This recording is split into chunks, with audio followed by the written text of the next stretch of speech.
Social મીડિયામાં ખૂબ ચાલી રહ્યા છે।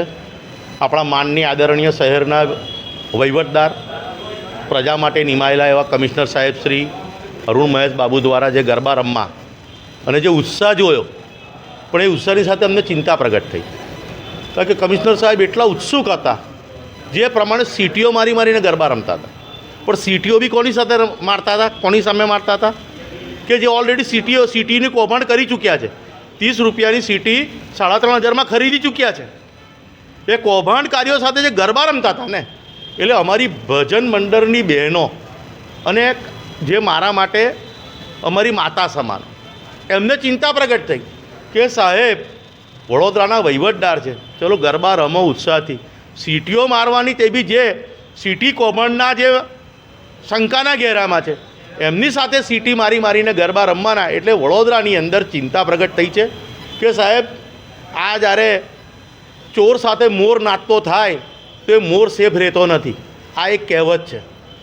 જ્યારે આ રીતની ઘટનાઓ ઘટિત થાય છે એટલે અમને ચિંતા પ્રગટ થઈ। સાહેબ વડોદરાની જનતાને આપ પર ખૂબ મોટી અપેક્ષાઓ છે, આપ અપેક્ષામાં ખરા ઉતરશો એવી પ્રજા તમારી સામે નજર માંડીને બેઠી છે।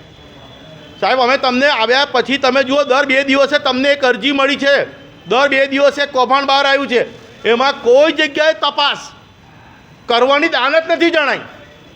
એવી જ એક કિસ્સો છે કે જેમાં કૌશિકભાઈ પરમાર, જેની પર એસીબીમાં ગુનો દાખલ થઈ ગયો છે, તપાસ ચાલુ થઈ ગઈ છે, એવા વ્યક્તિને ઇરાદાપૂર્વક એની રજા લંબાવવામાં આવે છે। કેમ સાહેબ? આમાં સ્પષ્ટ જણાય છે ભૂવો નાળિયેર પોતાના ઘર બાજુ નાખતો હોય એ પ્રકારનું અમને જણાઈ રહ્યું છે। એટલે સાહેબ અમને શંકા ઉપજાવ્યું તમે ના કરો। તમે અહીં ગાડી એક મહાભારતમાં ગીતામાં જે રીતે કૃષ્ણએ ભૂમિકા નિભાવી હતી, એ ભૂમિકામાં પ્રજા તમને જોઈ રહી છે। તમે તો સીટીઓ મારીને ડાન્સ કરતા તો અમે કાનુડો જોતા હતા, અમે એમાં કાનુડો જોયો બધાએ। એ અમારા માટે ચિંતાનો વિષય હતો કે સાહેબ તમે એમની સાથે ગરબા રમશો તો તપાસ કોની સામે કરશો તમે? આજે 2021માં ઇન્દિરા આવાસ યોજનાનું કૌભાંડ થયું, એ મુખ્ય આરોપીઓ તો બિંદાસ અહીં ગાડી સારી સમિતિમાં આવીને બેસે છે। તમે નિર્દોષ કર્મચારીઓને શિકાર બનાવ્યા, તો સાહેબ તમે જે એંગલમાં તપાસ કરવી જોઈએ તો કરતા નથી। એવા ઘણા બધા કૌભાંડો છે। 200 તરાપા પડ્યા હોવા છતાં 30 તરાપા બોડી બામણીનું ખેતરો એમનું બાપના રૂપિયા વાપરવાના હોય એમ, અત્યારે ઓલરેડી કોર્પોરેશનમાં તિજોરીમાં પૈસા નથી, એમાં ઓર લાખોના ખર્ચા પોતાના બાપની પેઢીઓ એમ કરે છે। તો સાહેબ તમે આયા છતાં આવું થઈ રહ્યું છે, તો શું સાહેબ ભૂવો નાળિયેર પોતાના ઘર બાજુ નાખી રહ્યો છે?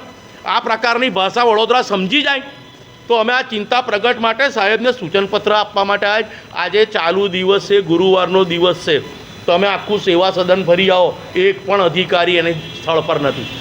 આ ખૂબ જ ચિંતાનો વિષય છે। તમે આટલા બિંદાસ થઈ ગયા કે આટલી બધી તપાસો હજુ બાકી છે, શંકાના ઘેરામાં છે બધા, તે છતાં બધા અધિકારીઓ તમારી સાથે મોડી રાત સુધી ગરબા રમવા માટે ટાઈમ છે, પ્રજાને પ્રશ્નને વાચા આપવા માટે ટાઈમ નથી। સાહેબ વડોદરા ખૂબ જ ગંભીર વિચારી રહી છે। આગામી દિવસમાં દિવાળીમાં ફટાકડા ફૂટે તો નવાઈ નહીં। હું મહેન્દ્રસિંહ રાઠોડ, વડોદરાનો અવાજ।